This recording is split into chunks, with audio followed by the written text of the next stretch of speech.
Good evening, everybody. I'd like to call this meeting to order. We have 3 files this evening. We have Van Beurden, Armstrong, and A&H, West Pine Farm Limited. I don't have the agenda. So is there a declaration of pecuniary interest around the table? Okay, I will be declaring a conflict on the second file. I am acting as the agent, and once the zoning has been approved, I hope, my daughter and her husband will be buying the property that's involved in this application. So at that time, I will be going out to the gallery, and Councillor Little will be chairing that file.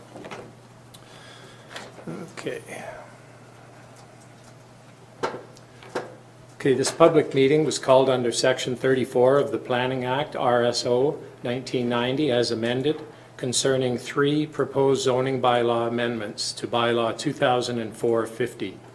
Any person or public body is entitled to attend the public meeting and make written or oral submissions in support of or in opposition to any of the proposed zoning bylaw amendments. Written comments should be submitted to the clerk, Raylene Martel. If a person or public body does not make oral submissions at a public meeting or make written submissions to the municipality of Grey Highlands before the zoning bylaw is passed, the person or public body is not entitled to appeal the decision of council of the municipality of Grey Highlands, to the local planning appeal tribunal. And in addition, they may not be added as a party to the hearing of an appeal before the tribunal, unless, in the opinion of the tribunal, there are reasonable grounds to do so. Any person attending today's meeting for these applications should sign their full name and address on the sign-in sheet prior to leaving the meeting. It is important to note that if you wish to be mailed a notice of the passage of the bylaw and/or notice of decision, and you do not live within 120 meters of the subject property, you must provide your request in writing to the Council and Legislative Services Department of the Municipality of Grey Highlands. The sign-in sheet does not represent your written request. There is a guideline sheet in the wall shelf by the Council doors that will provide direction to you in applying in writing for a request for notice.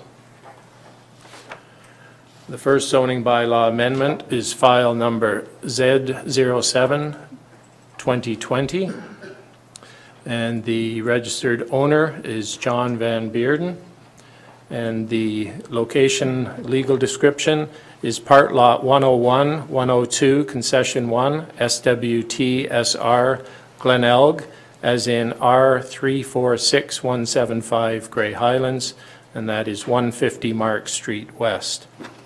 And the notice of this public meeting was mailed by standard mail on January 24th, 2020, to the property owner and to all property owners within 120 meters of the subject property, in addition to all agencies and persons identified in the Planning Act. We'll now have our planner review the purpose and effect of the proposed bylaw and advise of any comments received. Michael? Thank you. The purpose of this amendment is to amend the municipality zoning bylaw to implement consent application B37-2019. Provisional consent was granted on December 10th, 2019, and a zoning bylaw amendment is a condition of the consent. The effect of the bylaw is to amend Schedule B1 from residential to residential R and residential R378. Exception 378 will recognize a lot frontage of 7.5 meters, a minimum front yard setback of 3 meters, a minimum exterior side yard setback of 7.5 meters, a minimum rear yard setback of 1.5 meters, and a minimum interior side yard setback of 7 meters. By way of background, the subject lands are located at the southwest corner of Wellington Avenue South and Mark Street West in the village of Markdale. The lands have a lot area of 1.19 hectares and a frontage of 31 meters along Mark Street West. The property also has a rear frontage of 7.6 meters along Victoria Street and abuts municipal lands located at the east and a private laneway to the south. The property includes an existing residence and a garage. The garage, which sits on the proposed severed lands, is intended to be removed. The surrounding neighborhood is primarily residential. I should note that the zoning bylaw for tonight's meeting is affecting the severed lands only and not the retained lands. The retained lands will remain in a residential zone. Comments were received from the following. The County of Grey Planning and Development Services Department provided comments on January 30th, and they note that county planning staff provided comments for related consent application B37 2019 on December 4th, 2019. County planning staff have no concerns with the subject application. Saugeen Valley Conservation Authority provided comments on February 14th, 2020, and they note that the proposed zoning bylaw amendment application is acceptable to SVCA staff. The Municipality of Grey Highlands Building Department provided comments on January 28th, noting no concerns. The Municipality of Grey Highlands Fire and Emergency Services provided comments on January 26th, noting no concerns. And the municipality's Public Utilities Department provided comments on February 24th, 2020, noting that a servicing plan for both water and sanitary sewers is necessary associated with this development. Comments were also received from Ms. Worley, a neighbor, regarding access to the proposed lot on February 20th, 2020, and comments were also received from Mr. Velvoom, the municipality's lawyer, on February 12th, 2020, providing direction regarding access requirements. Those are the extent of the comments received. Okay, thank you, Michael. Are there any questions from around the table to our planner? Kathy? Thank you, through the chair, to our planner.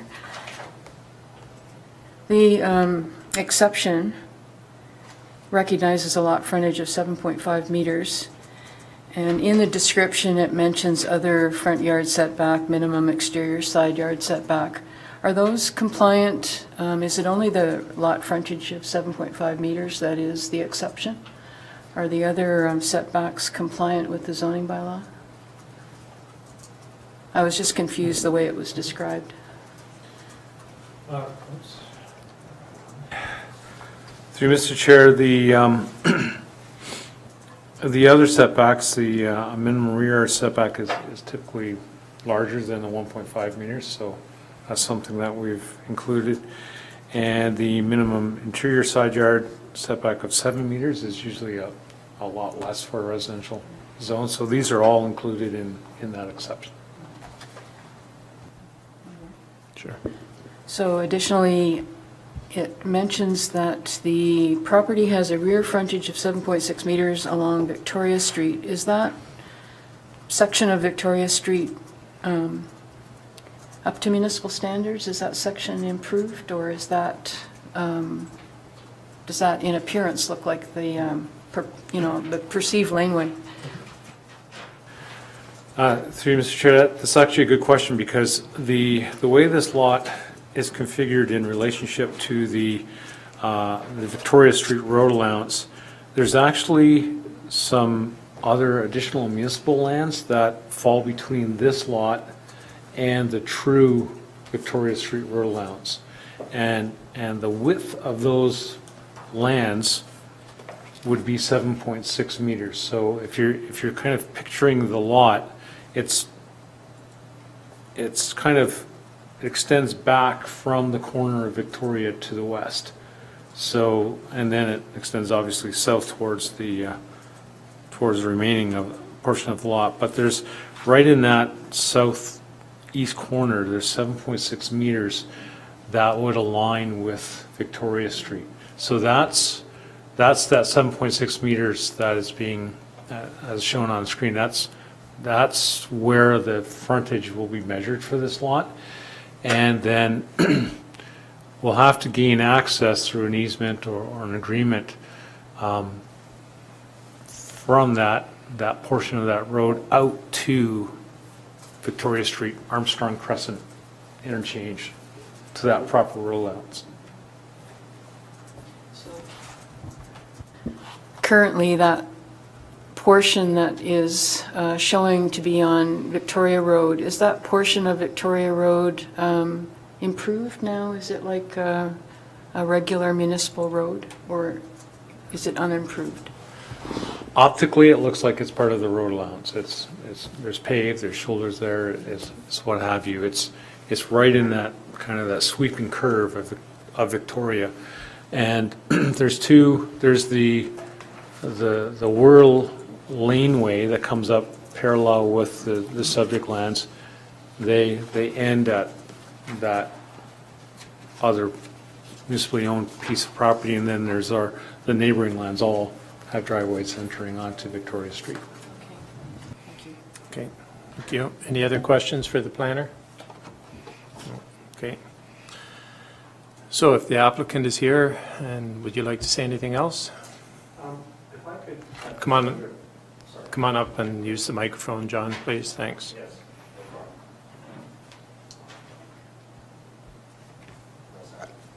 No? Does Yeah. that work? Cassandra, if you can put up that street view that I sent you. There we go. I got it. Okay, this may give you a better perspective. This is from Google Maps. So this is Victoria Street here, and this is Armstrong Crescent. So this is the paved portion at the moment, here and here. This is Boulevard, this bit here, and this is also Boulevard. This is the Whirly driveway, which is private lands to about this point. They cross over this unopened piece here, I believe. Is that correct, Michael? Yes. And so what I'm looking for and asking is that I have my 7.6 meters of frontage goes from here to about here. So I'm looking for access through this point. The other alternative could have been is coming through this piece here, which is not as desirable because it's actually turned into a sort of a footpath for the residents. They're going back and forth from Mark out to Victoria Street here. So I would prefer to go through this access point here. So if there is some concern about sight lines of me coming out here, you know, I can easily just pull back some cedar hedge. Like that's, if this is where my driveway's going and you want to pull back another 2 or 3 meters of hedge to provide a better sight line, then we can go through that process through the entrance permit process. So that gives you a better perspective of what's going on there. It's a fairly simple access point. You know, Whirlies drive off through this way and I go through that way. Thank you. Any comments, questions from around the table for the applicant? No? Okay.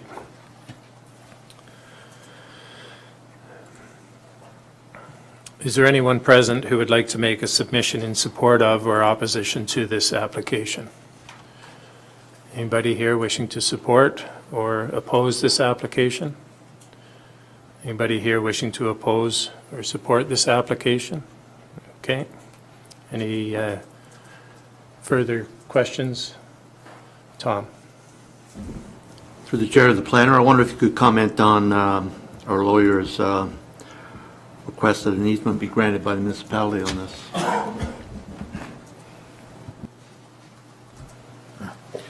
Yes, through the chair. Our lawyer has provided correspondence regarding how the municipality should treat the parcel of land that we own that abuts the road allowance as well as the subject lands. And typically when you have access across another person's land, be it a municipality or a private ownership, usually it's through by way of an easement. And so our lawyer is recommending that an easement be provided in favor of Mr. Van Beurden across the municipal lands to the road allowance. Just for clarity, could we put up the color-coded attachment to the lawyer's letter and perhaps just indicate where those easements might be through the chair?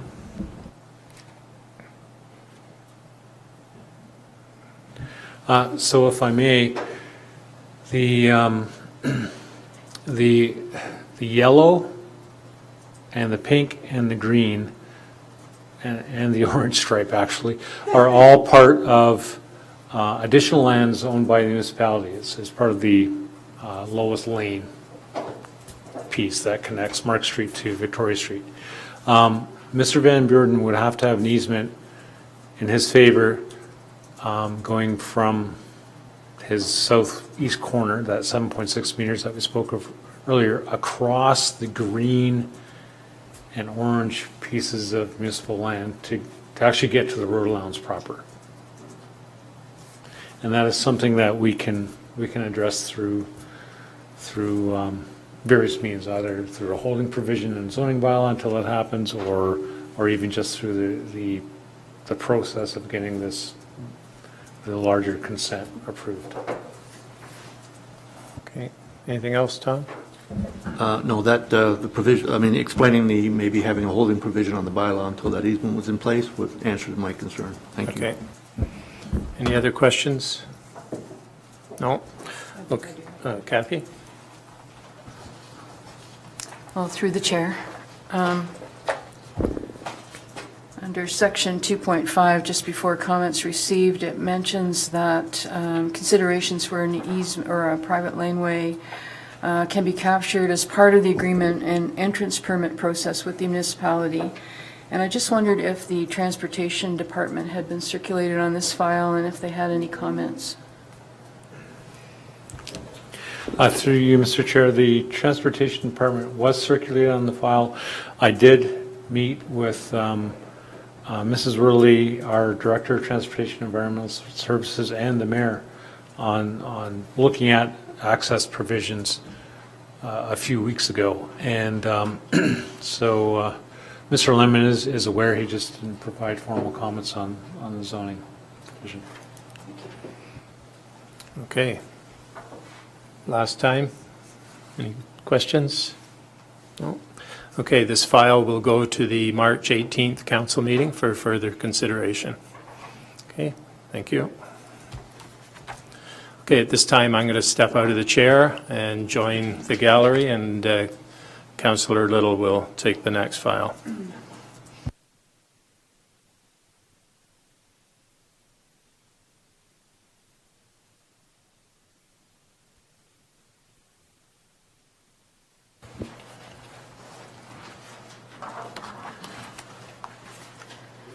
So this zoning bylaw amendment is file number Z06-2020. The owner is Bruce Armstrong and Sherry Armstrong, and the applicant is Paul Allen. The legal description is Plan 37 Part Park Lot 3 at the civic address 52 Campbell Street / unassigned. The notice of the public meeting was mailed by standard mail on January 27th, 2020 to the property owner and to all property owners within 120 meters of the subject property, in addition to all agencies and persons identified in the Planning Act. We'll now ask for our planner to review the purpose and effect of the proposed bylaw and advise of any comments received. Michael? Thank you. The purpose of this amendment is to amend the municipality's zoning bylaw 2004-50 to implement consent applications B26 2019 as well as B27 2019. Provisional consent was approved on September 10th, 2019, and a zoning bylaw amendment application is a condition of consent. The effect of this bylaw is to amend Schedule B2 from residential and hazard to residential site-specific -381 and hazard.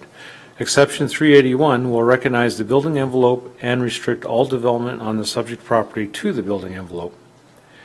These subject lands are located at the northwest side of Campbell Street in the village of Flesherton.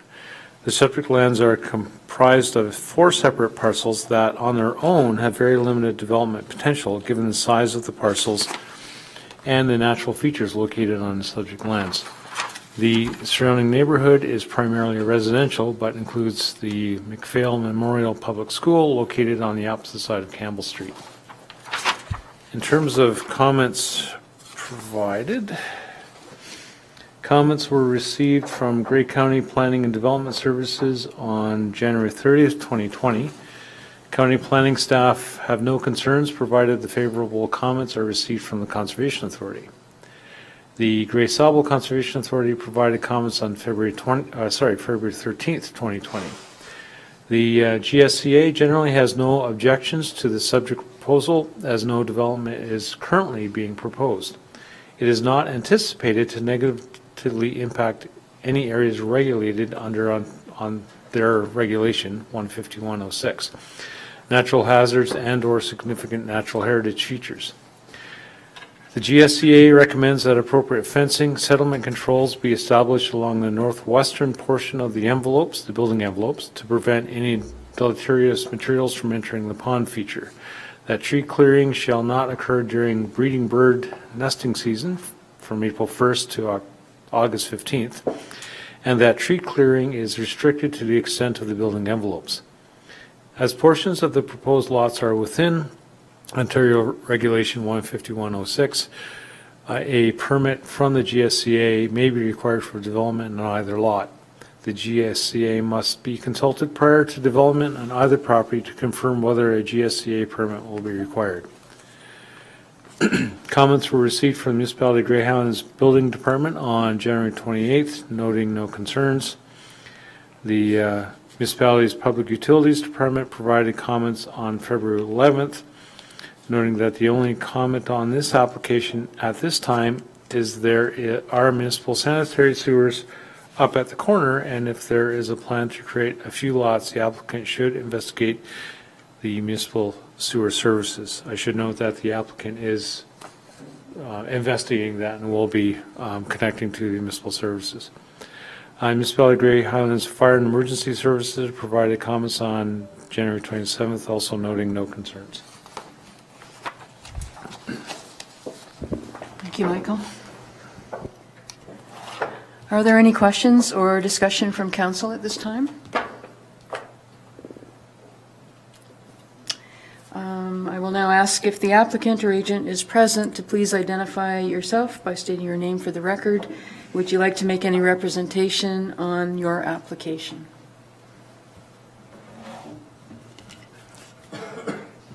Thank you. I'm Paul Allen, and I'm acting as agent for this file. Two comments. On page 3 of the report in the county official plan, it's commented that and is to be serviced by municipal water. There is not municipal water there, so that won't be happening. And the second item, page 20 of the report, which the planner did comment on, is that I have talked to a company that does horizontal boring, and I will be connecting both lots to the municipal sewers, which will hopefully allow the other homes along there that aren't connected to hook in also. So those are my only other comments.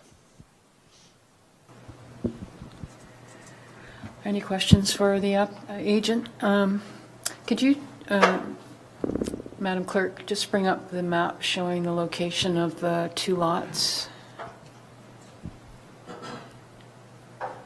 So, Mr. Allen, Paul, where does the sewer line come now, and where would you be proposing that this connection would be? The sewer comes to the corner of Alice Street, which is the first street to the east,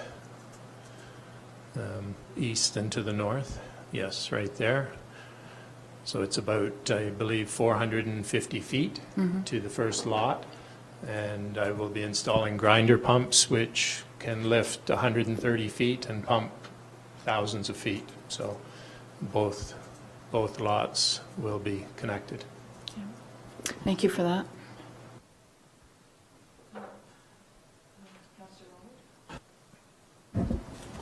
Through the chair, so would there be individual wells on the two lots that you're creating, or? Yes. Thank you. Any other questions? Thank you.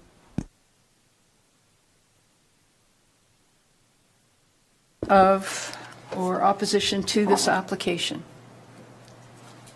Is there anyone present who would like to make a submission in support of or in opposition to? Yes, sir, your name? Neither, my name is Reed Dennison, neither in support nor in opposition. opposition, I just have questions. All right, would you like to step up?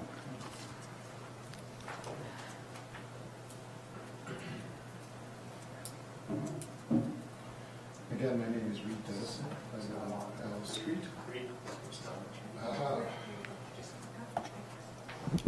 My name is Reed Dennison. I live on Alice Street in an adjacent property.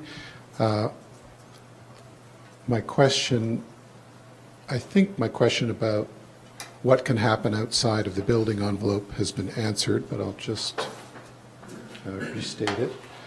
I gather no clearing will take place outside of the tree clearing will take place outside of the building envelope. Is that correct? Michael? Yes, through you, Madam Chair. The Conservation Authority has strict regulations for development in this area. So the entirety of the property is significant woodlands, save and except the areas identified as building envelopes. So no tree clearing or other activities would occur outside of those building envelopes. Okay. And my second question, is the gross floor area allowed on each lot? Does it relate to the size of the building envelope or to the size of the lot? And do we know at this time what size of building will be permitted? Again, through the chair, at this time, we don't know what the size of the building would be. The size of that building is essentially dictated by the building envelope. It technically, when you look at gross floor areas and things like that, you would be looking at setbacks from the lot lines and what have you. But in this case, with a defined building envelope, it really fine-tunes the location of that building and hence the size of the building per se as well. May I ask a third question? And so how will this be determined? Is this a separate process then? Through you, Madam Chair, with the lots created and the building envelopes defined through the zoning bylaw, the next step would be the applicant would be applying for building permits for the homes. And at that time, we would go through the zoning reviews to ensure that the location of the homes themselves, first of all, are located within the building envelopes, and second of all, match the required setbacks. Thank you.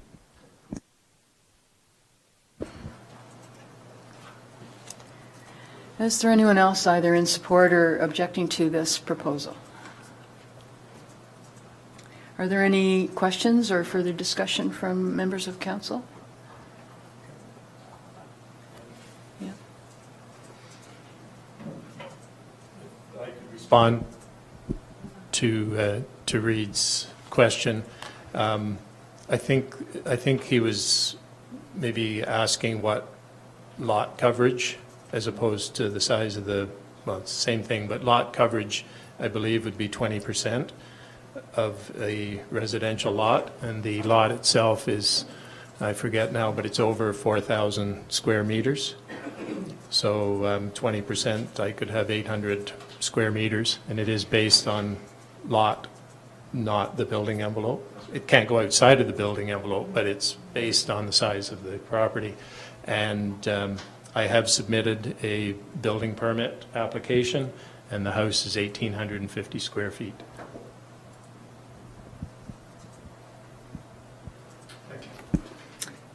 Thanks. Thank you, Paul. So seeing no further discussion, this file then will be moved to the next council, is it the next council meeting? March 18th. March 18th. I know you, yeah, I did my best. To March 18th. And so that concludes this portion of the planning hearing. Thank you. I turn the chair back over to Councillor Allen.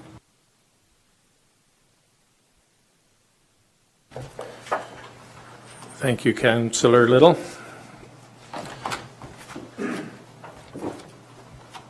Okay, the next zoning bylaw amendment is file number Z09 2020.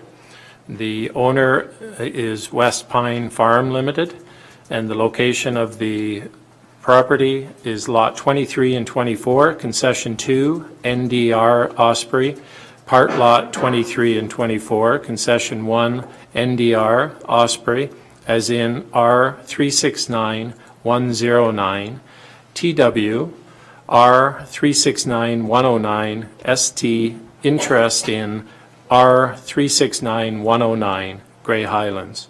And the civic address is 328070 3rd Concession. And the notice of this public meeting was mailed by standard mail on the 24th of January, 2020, to the property owner and to all property owners within 120 meters of the subject property, in addition to all agencies and persons identified in the Planning Act. We'll now have our planner review the purpose and the effect of the proposed bylaw and advise of any comments received. Michael? Thank you, Mr. Chair. The purpose of this application is to amend the Municipality of Grey Highlands Comprehensive Zoning Bylaw to rezone a portion of the subject lands to permit a small-scale metalwork shop on the subject property. The effect of the amendment is to permit a small-scale rural commercial use of metalworking on the subject lands. The effect of this bylaw is to amend Schedule A9 from agricultural A1, hazard H and wetland W to agricultural A1, hazard, wetland, and rural commercial, which has a C4 notation. The subject lands are located at 328070 3rd Concession, located on the south side of the road west of Road 49. The lands have a lot area of 41.6 hectares and a lot frontage of 401 meters and are zoned agricultural, hazard, and wetland. The property is mostly farmlands with a woodlot and wetlands located in the central portion. A building cluster comprised of a dwelling, barn, and shed is located in the northeast portion of the property adjacent to the 3rd Concession. The proposed shop area will be located between and slightly behind the dwelling and barn in the location of the existing shed. In fact, the existing shed will be used for the rural commercial C4 shop. Comments were received from the County of Grey Planning and Development Services on February 14th, noting no concerns. Saugeen Valley Conservation Authority also provided comments on February 14th, noting no concerns. Municipality of Grey Highlands Building Services provided comments on February 4th, noting no concerns. The Municipality of Grey Highlands Fire and Emergency Services also provided comments on February 4th, noting no concerns. And the Public Utilities Department provided comments on February 11th, also noting no concerns. That's the extent of the comments received. Thank you, Michael. Are there any questions for our planner? No? Okay. Okay. The applicant or agent, if they're present, would they like to add anything to this? No? Do you want their names? Okay. All right. Is there anyone present who would like to make a submission in support of or opposition to this application? Anybody here want to support or object to this application? Anybody here wanting to support or object to this application? No? Okay. Any last questions from around the table? Okay, this file will also be sent to the March 18th council meeting for further consideration. Okay, thank you. Okay, so we will recess this part of the meeting and we will reconvene at 6:30 for one last file. Thank you.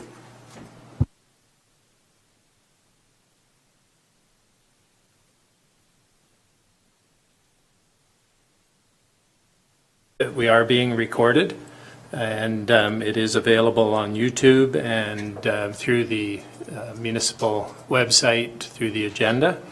The mayor and the deputy mayor are at a conference in Toronto. They send their regrets, but we did get an email a little while ago. The mayor is listening to us right now, so Hello, Paul McQueen. So, okay. This public meeting was called under Section 34 of the Planning Act, RSO 1990, as amended, concerning one proposed zoning bylaw amendment to bylaw 2004-50. Is that, should I say anything about the OP? No. Yes? No? Yes. That, it's not in my script. And there is one official plan amendment also. Any person or public body is entitled to attend the public meeting and make written or oral submissions in support of or in opposition to any of the proposed zoning bylaw amendments. Written comments should be submitted to the clerk, Raylene Martel. If a person or public body does not make oral submissions at a public meeting or make written submissions to the municipality of Grey Highlands before the zoning bylaw is passed, the person or public body is not entitled to appeal the decision of council of the municipality of Grey Highlands to the local planning appeal tribunal. And in addition, they may not be added as a party to the hearing of an appeal before the tribunal unless, in the opinion of the tribunal, there are reasonable grounds to do so. Any person attending today's meeting for this application should sign their full name and address on the sign-in sheet prior to leaving the meeting. It is important to note that if you wish to be mailed a notice of the passage of the bylaw and/or notice of decision, and you do not live within 120 meters of the subject property, you must provide your request in writing to the Council and Legislative Services Department of the Municipality of Grey Highlands. The sign-in sheet does not represent your written request. There is a guideline sheet in the wall shelf by the council doors that will provide direction to you in applying in writing for a request for notice. So the first zoning bylaw amendment is file number OP01-2020 and Z08-2020. The registered owners are Brian John Joseph Legree and Jayne Agnes Harriet Legree. The legal description is Lot 9 and 10, PL 22 Artemisia, TWR 488856, Grey Highlands, and the civic address is 109 Hawthorne. The notice of this public meeting was mailed by standard mail on the 24th of January 2020 to the property owner and to all property owners within 120 meters of the subject property, in addition to all agencies and persons identified in the Planning Act. So before I ask our planner to review the purpose and effect of the proposed bylaw and advise of any comments received, I'd like him to just make comment. We've received quite a few emails, and in the email there are concerns about this application even being accepted, and also that LPAT has already ruled on it, so why is it coming back? So we're going to have Michael just kind of clear that up before we move on. Michael? Thank you, Mr. Chair. The two issues raised, I'll first address the application status itself. Every person in Ontario has the ability to apply for an application to amend a planning document at the municipal level, whether that's an official plan amendment, a zoning bylaw amendment, a minor variance, what have you. Usually with applications, there are minimum requirements that must be met before the application is received. So there are set out procedures and rules for receiving applications. They usually pertain to a complete application form, fees paid, etc. There's also a practice amongst planners in Ontario that a lot of times an application, especially as you get more and more complex applications, there's also a list of required studies or engineering or whatever drawings that may be required, that would also be submitted with the application.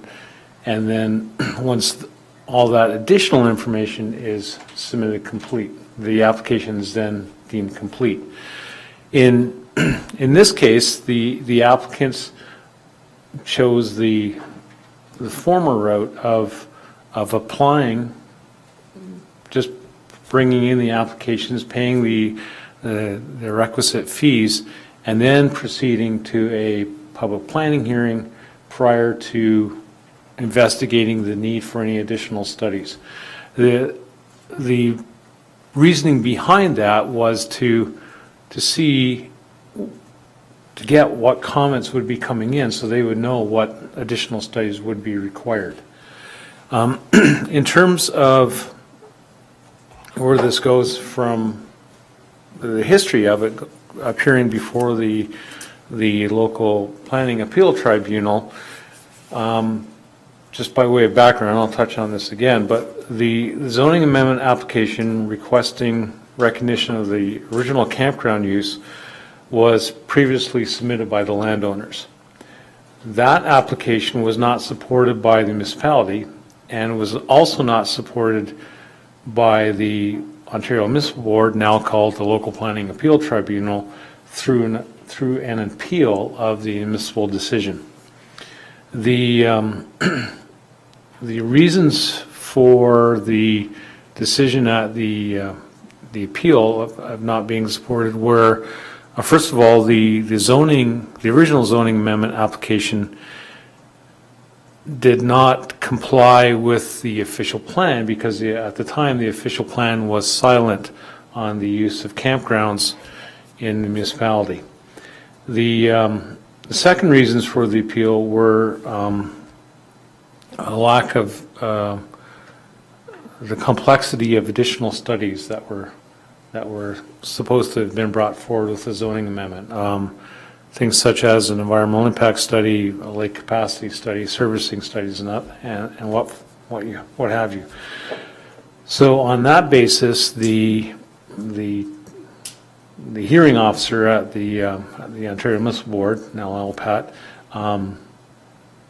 because of the official plan mostly, and secondly because of the studies, did not support the appeal.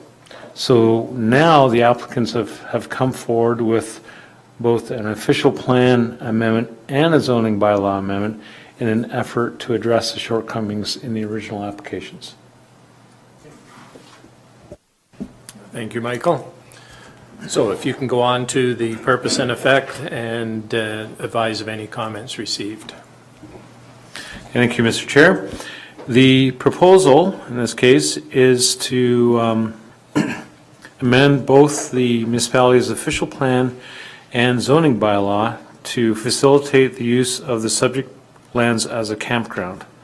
A campground comprised of 13 sites has historically existed on the subject lands but has ceased operations. The effect of so there's both the official plan amendment and the zoning bylaw amendment are both being dealt with through tonight's public planning hearing. The lands are under the official plan. The lands are currently designated inland lakes and shoreline in the Grey Highlands official plan. The purpose and effect of the official plan amendment is to add a site-specific policy to the inland lakes and shoreline designation to add resource-based recreational uses for a 13-site campground as an additional use. The purpose and effect of the zoning bylaw is to permit a resource-based recreational use of 13 campsites for trailers and regulate their use.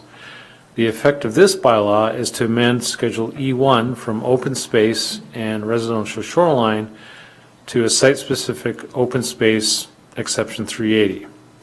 Exception 380 would implement the proposed resource-based recreational use of 13 campsites for trailers and regulate their use on the subject property. All open space uses are also subject to site plan control approval. By way of background, The subject lands are located on the southeast corner of the 8th Concession and Hawthorne Lane in the Lake Eugene area. The lands are approximately 0.39 hectares in size, with 65 meters of frontage along Hawthorne Lane.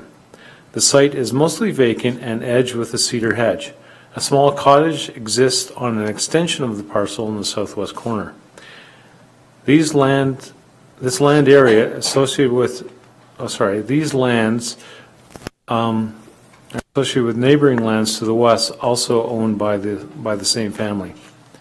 Historically, the campground comprised 13 sites, of which 9 were occupied by trailers on a seasonal basis. The other 4 sites were available to transient, example weekend or short-term campers. The 9 seasonal trailers each had their own washroom facilities internal to their recreational vehicles.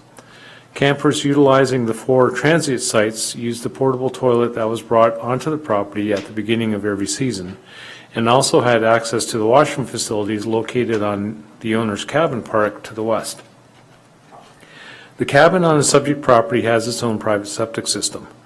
All wastewater from the trailers and the portable toilet was pumped regularly by Wilton Sanitation on behalf of the owners and hauled to an appropriate facility. The holding tank associated with the cabin's septic system is also pumped on an as-needed basis.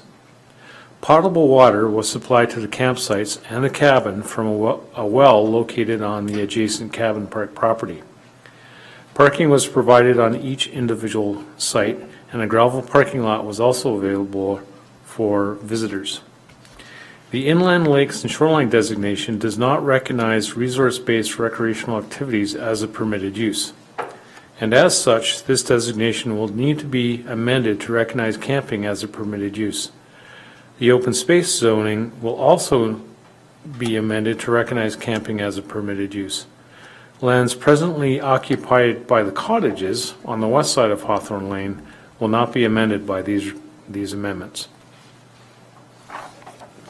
In terms of comments received, let me just flip to that.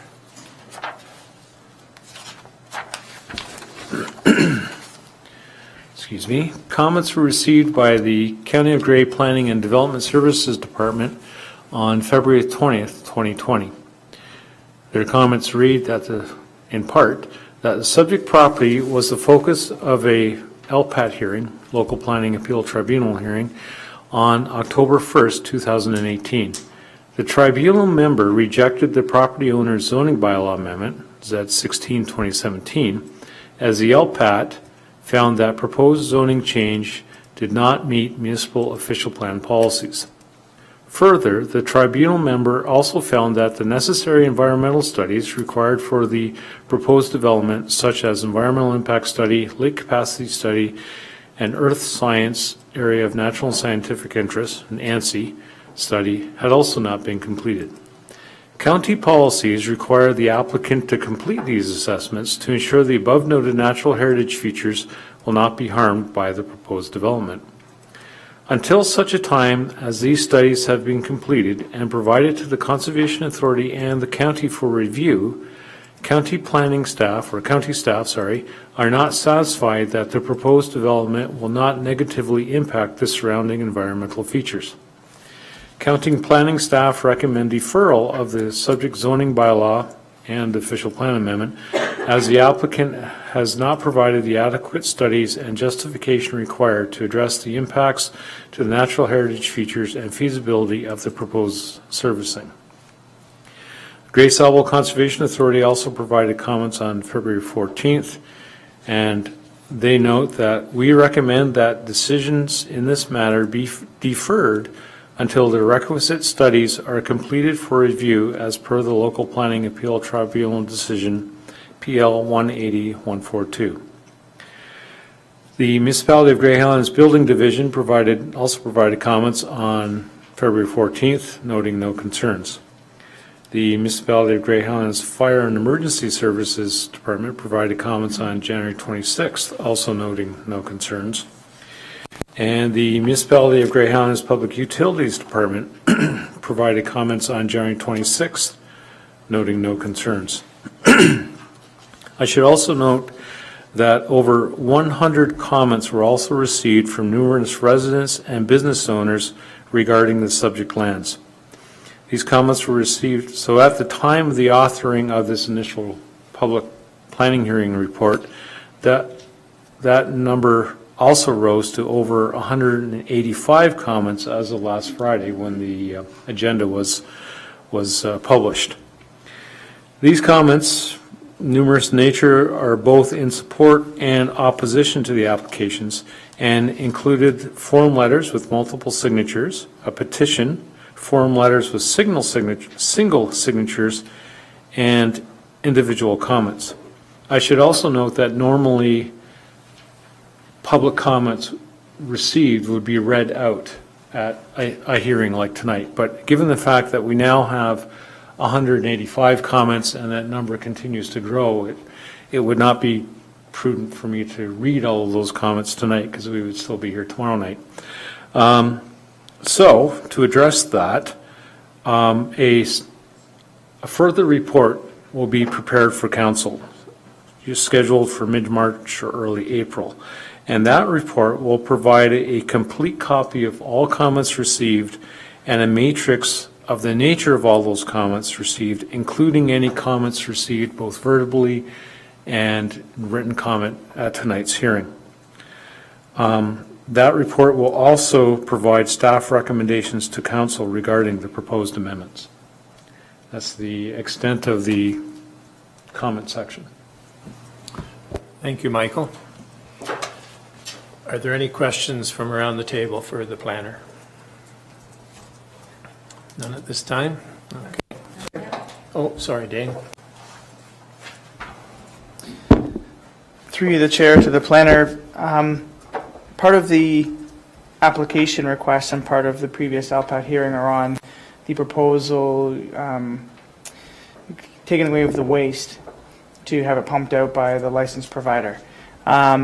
My question for you is, the LPAT says that that is not a preferred or reasonable way of getting rid of the waste. Just wondering as to why that's put there. To me, when we're looking at onshore or close to a body of water, the best outcome would be to remove the waste and bring it to a site where it can get treated off-site so that it doesn't have a chance of getting into the water. So why would the LPAT kind of put it that way? Through Mr. Chair to the questions, especially when you're dealing with wastewater activities, it's when you look at the policies behind wastewater regulation, it's either the Ministry of Environment, Conservation and Parks, I think is their latest name,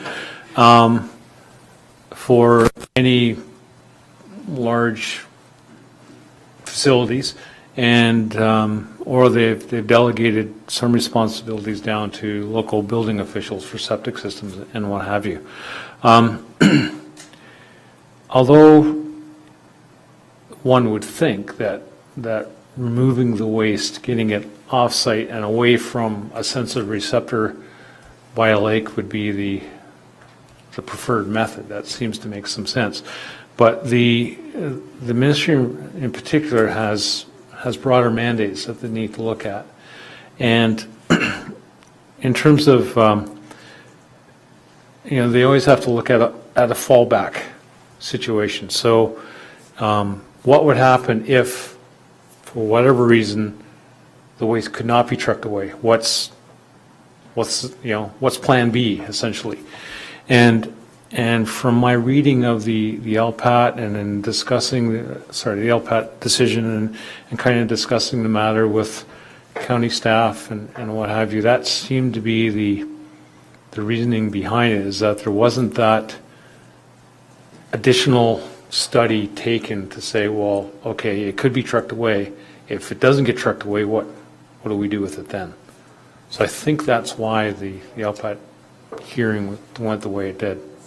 In that regard, anyways.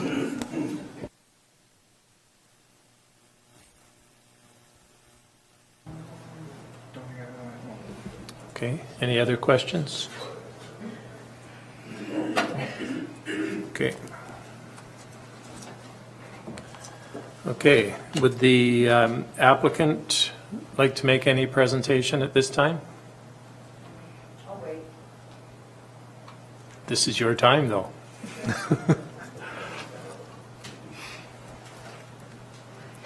And if you can come up to the microphone, or up to the podium, and turn the microphone on, and state your name for the record, please. Hi, it's Jayne Legree and Brian Legree, owners of Hawthorns. Sorry to interrupt. One other thing. We will give you another opportunity if you do want to speak later to answer maybe some of the other concerns. And if anybody, we have a list here that we'll go through, but if there's anybody that does want to speak, we will ask again for that. So, sorry, And for the Jayne. sewage, we could pull the trailers to a station and have it disposed of that way as well. And we have also talked to a company, and they said that we could have a system put in that would be able to look after the trailers and the people there.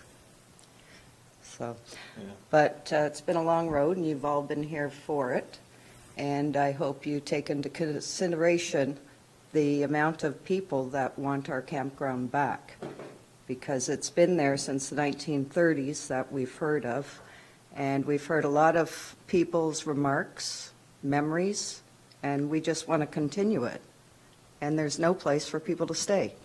People are saying that they don't want a campground around residential area. Well, residential built up around Hawthorns. It's not Hawthorne built up around residential.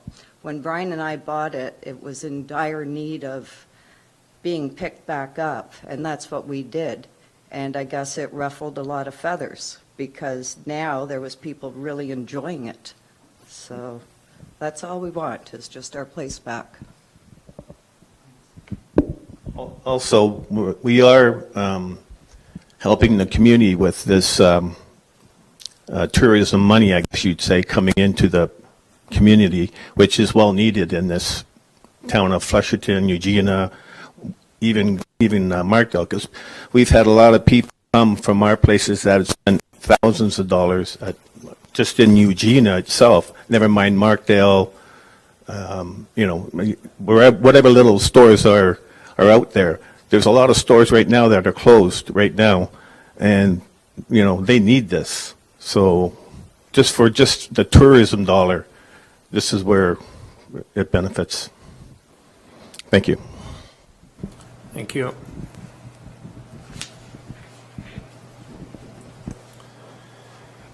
Okay, is there anyone present who would like to make a submission in support of or opposition to this application? Okay, I have a list, and I'm going to go through it in order, but Tony, you are first on it, so step up to the podium, turn the microphone on. Good evening. My name is Tony Stedman. For those of you who don't know, my wife and I have owned a property on Lake Eugenia for 17 years, directly beside the Hawthorne. So we do have a lot of history there. We've obviously built our home and our lives there, raising 2 children. I am the lake steward for the Lake Eugenia Lake Partner Program with the Government of Ontario Ministry of Environment. I volunteer my time to sample water, clean up Phragmites, but in particular ensure the health of our natural resource for all of us and all of our communities. One of the things I want to say is that certainly when Brian and Jayne purchased the property, I make note that I volunteered and gave them building materials when we were doing our construction to support the cabins and the upgrades they were doing. So one of the biggest things I've always emphasized is this is not about an emotional thing. There's no issue with me supporting the Grey Highlands from doing the right thing. But it all comes down to fact-based decision-making, not emotional. Everybody who has issued support might be saying, we want this, but we want this built right. And I'm pretty sure that if you asked every single one of the people who applied or wrote a letter and said, we want a campground, we want this, would they know that the application is not seeking to do the right thing? It's seeking to bypass septic systems, which it's not in this group to get to decide that. I didn't get to decide that.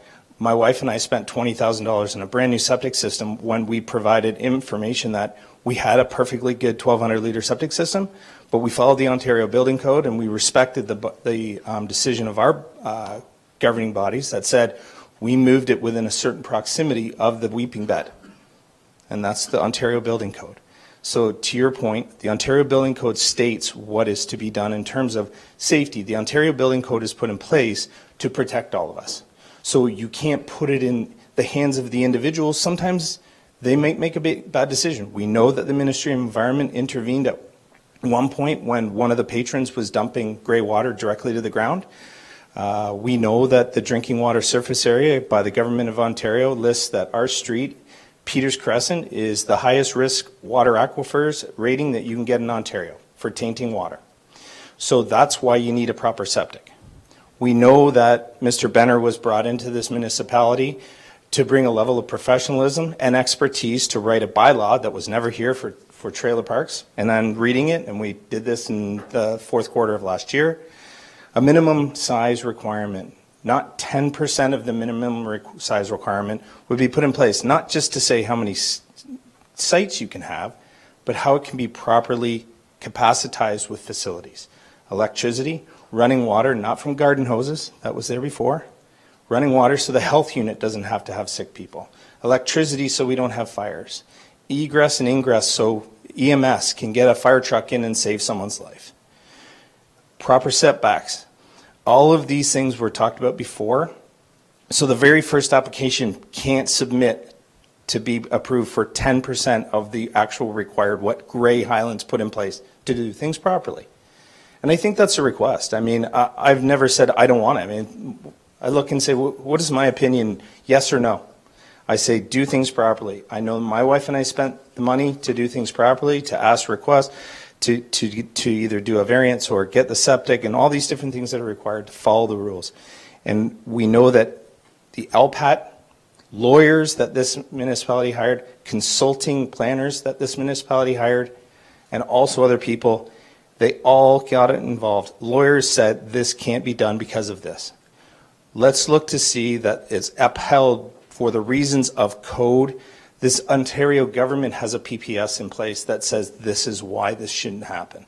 We know that this property already sits on significant wetland, not the lake, just that property is listed with portions of it as significant wetland. We need to respect the environment, and then I believe, and I spoke to the county planner as well, who is looking to protect that natural resource, just like our planners here. So, you know, those are the things I think is really important, that the opposition isn't just, we don't want it just because, it's because we want to see things built properly. And sometimes properties are not the right fit because you can't properly facilitate them. It's not just to squeeze them in. So I think that with that said, I believe that you've heard my comments before. I can only reiterate, you know, where I come from, and it's a fact-based, not emotional, and it just presents you if there's any other questions. But I know my wife emailed some information before. The LPAT is very clear, along with the Grey County planning. Thank you. Thank you. And the next one on the list is Shelby Churchill.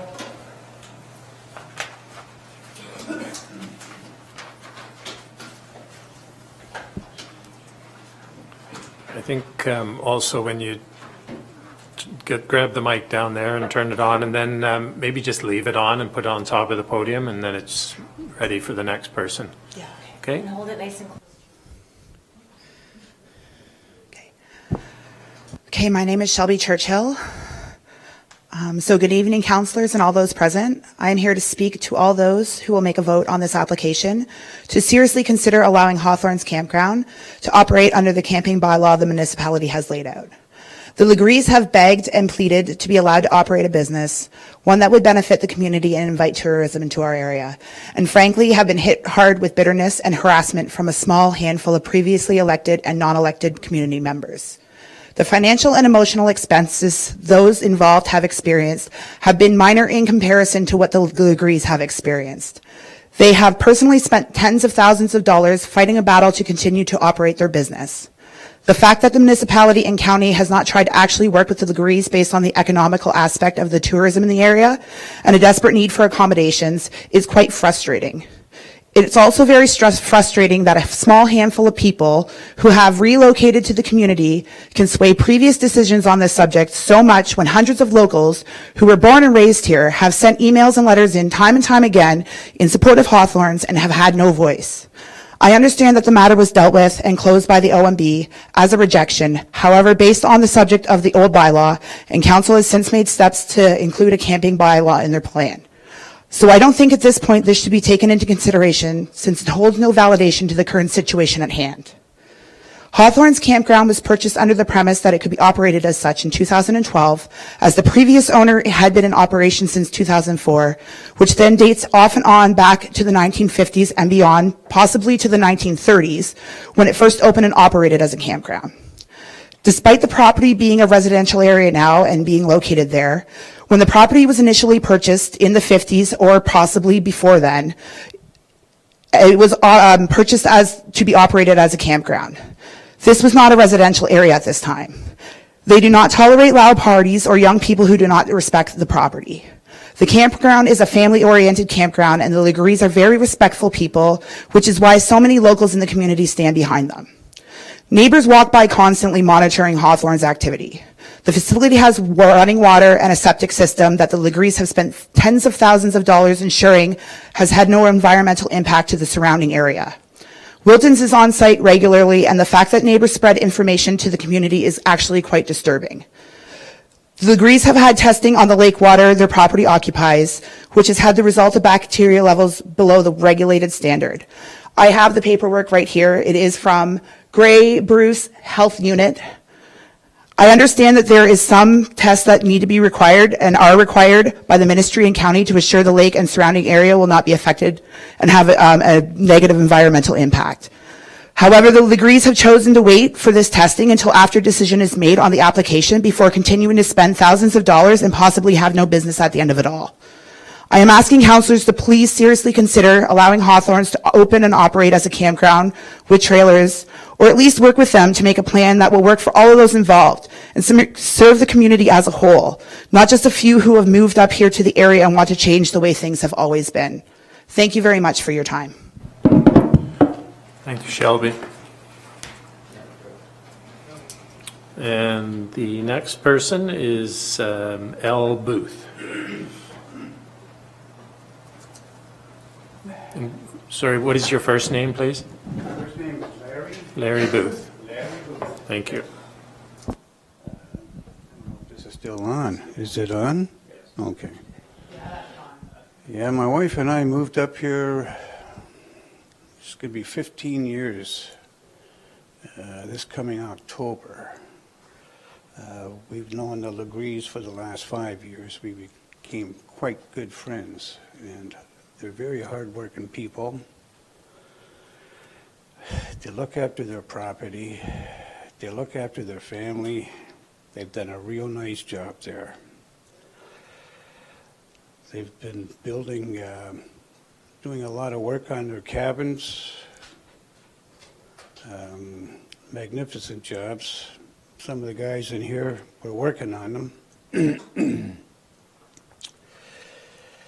There's one other thing I'd like to say. I've been coming up here since 1977.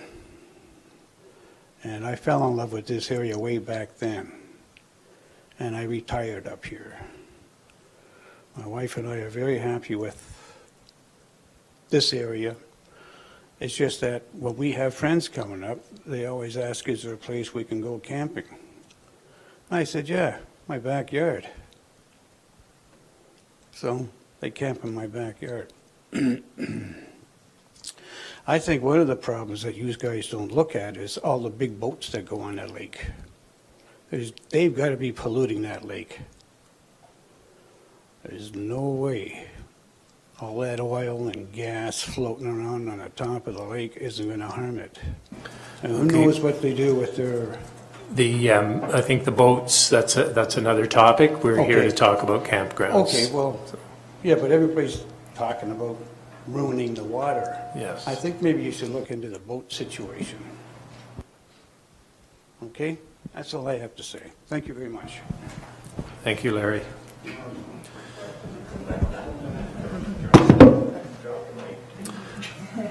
So that's all, that's the end of the list, but I will give a few more opportunities for anybody that wants to speak. Anybody else wish to speak in support or opposition to? Gary, come on up to the podium. Good evening. My name is Gary Gingra. I think most of you know me. We meet again. I'm going to read my comments just because I don't want to go over things and have it going on too long, but clear and concise. Thank you to Michael for the report. It's very clear in regards to the requirements for development on this site. As you all remember, September 6th and 7th, 2018, LPAT spent 2 days investigating it. The decision was clear, and nothing's fundamentally changed with the application and the decision. Since the decision, this council developed a specific bylaw to address potential campground developments in Grey Highlands. Thank you for that. That helps everyone in the future. And this application, as was stated, doesn't meet 90% of those requirements. One of my questions, which I think Michael has already answered, is why was the application and the applicant's fees accepted when it clearly could not be approved? It's a waste of resources and the applicant's money when it's already been decided at the highest planning board what would be required in order to look at another application. Another very important factor that hasn't been mentioned in the report is that the actual lot in question does not have any direct lake access. At present, the campers would be permitted to access the lake through the legal lakefront campground rental property. That valuable lakefront property could be sold at any time, leaving a landlocked trailer park that would not have any lake access or on-site services, which that could cause a real problem in the future. In regards to petitions and letters, there have been several letters circulated around Facebook, things like that. I'm asking, please, governance shouldn't be based on emotional positions. It should be reviewed based on sound planning and governance only. One question I have here is in the comments, it did say that the fire department had no issues with the application. There's absolutely no way a fire truck could get into that site if those trailers caught fire. And if you've ever seen structures like that go, they jump from one to the other pretty quick, and that because they're very, very thin. Another aspect also with water that was talked about and mentioned, the MOE is very clear that water cannot cross a lot line or a road. I know when I owned a business on Lake Eugenia, they came and checked to make sure our well was on the property. It wasn't allowed to cross any lines. So those are just all things. Basically what I'm asking is please look at it from a logical, legal standpoint. It's not that we don't want camping on Lake Eugenia. It's just got to be done right, which is why you developed the bylaw. Any questions I can answer for anyone?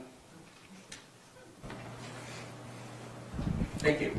Thanks, Gary. Anybody else wishing to speak? Nancy?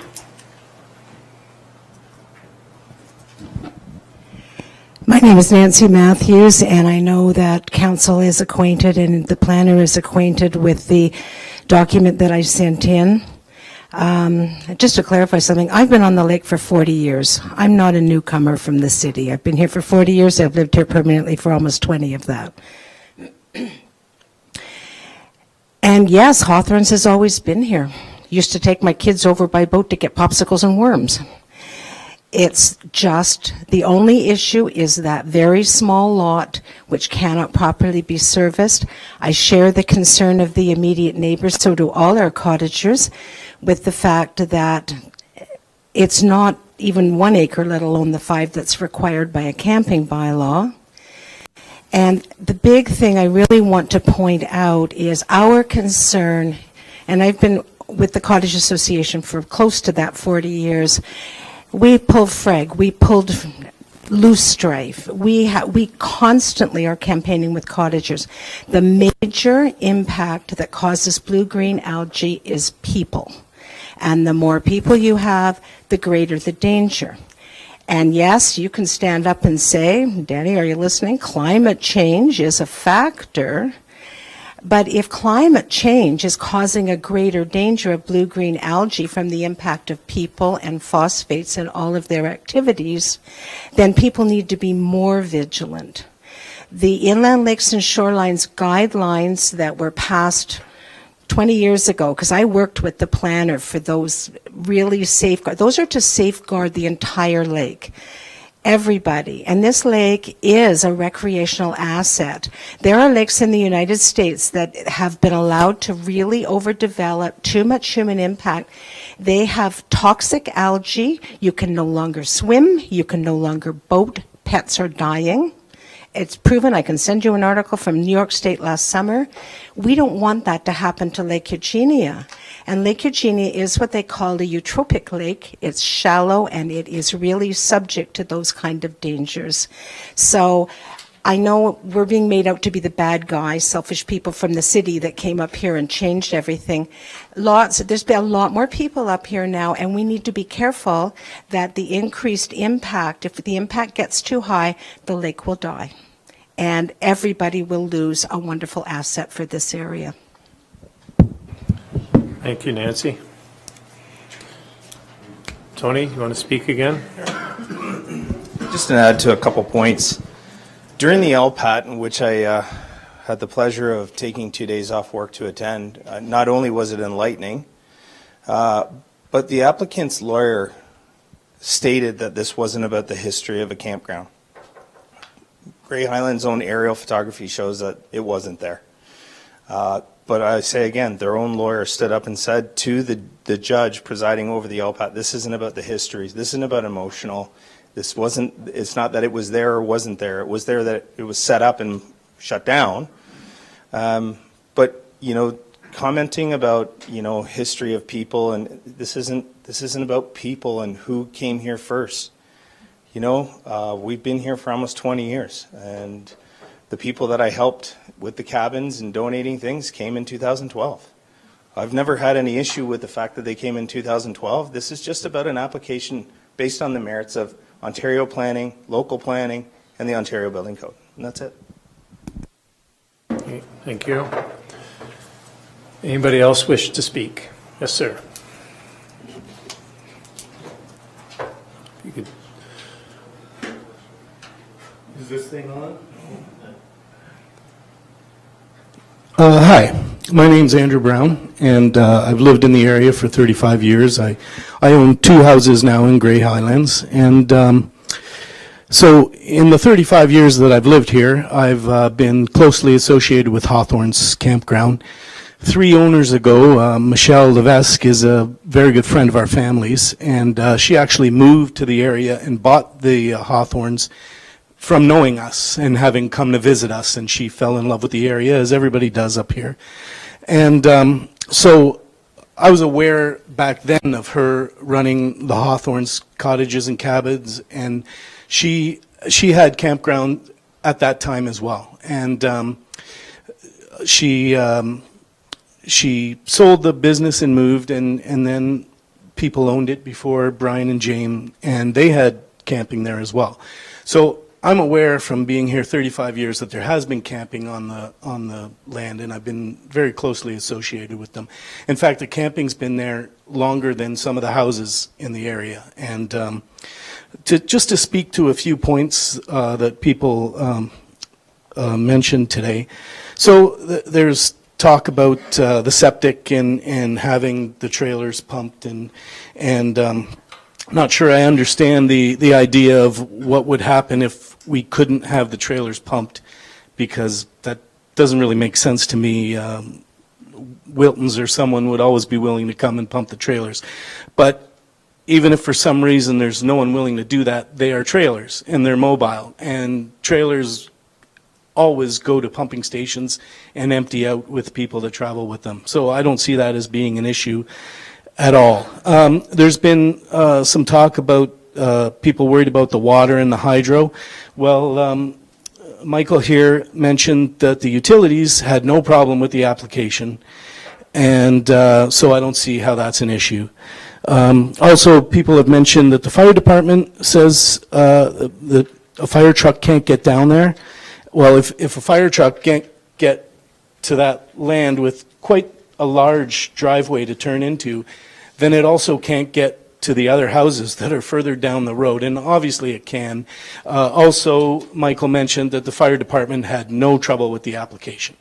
So I don't know where that comes from exactly. Now, someone had mentioned that there's no access to the lake from the campground. That much is true, but the access to the lake is through Brian and Jayne's property with the cabins on it. So if they were operated together as one business, there will always be access to the lake, and there wouldn't, it wouldn't be landlocked because they own the business that has a beach there, and there's access there. There's also the public beach just on the other side of the causeway, as we know. Let's see what else we have here then.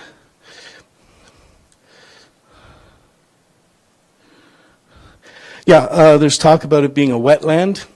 It's the first I've heard of that. I guess it's zoned that way, but you can clearly see that it's a field. It's covered with grass, and I don't know which part of it is a wetland, but it's a field covered with nice lawn and surrounded by cedar hedge for privacy on both sides of the hedge.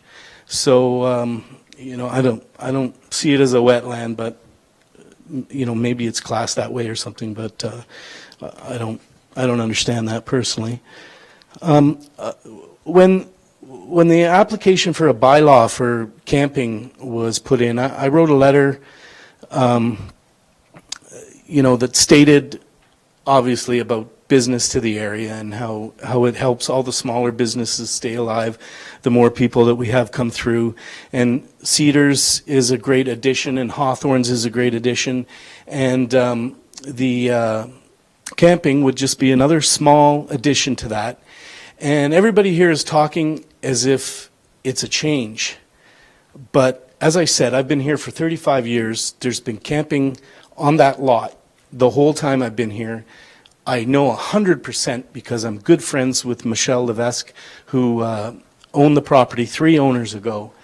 And so there's no change. We're not really talking about a change here. We're not talking about an impact that's in addition to what's been going on for the past 35 years that I've lived here.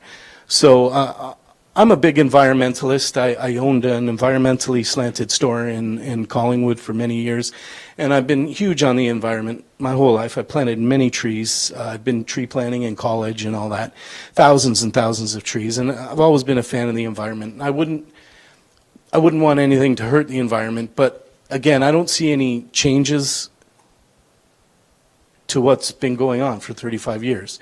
And quite clearly to me, carting away the waste, not having a septic in the ground, the houses need a septic, there's no question of that.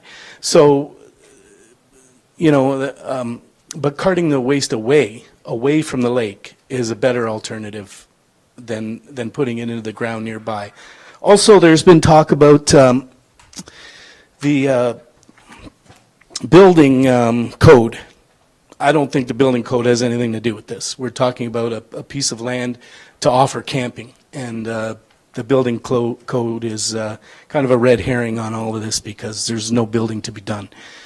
Anyway, I think that's it. I just would like to see it continue, and I'd like to see it support the other businesses in our area. And as I said, I've lived here for 35 years, and I'd like to see it not change. Thank you.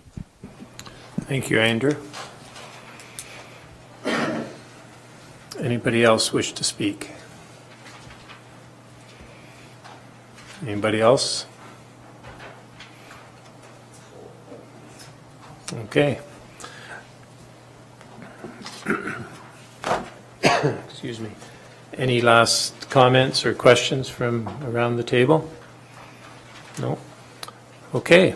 This file will go to council in the future. I think we're probably looking at April.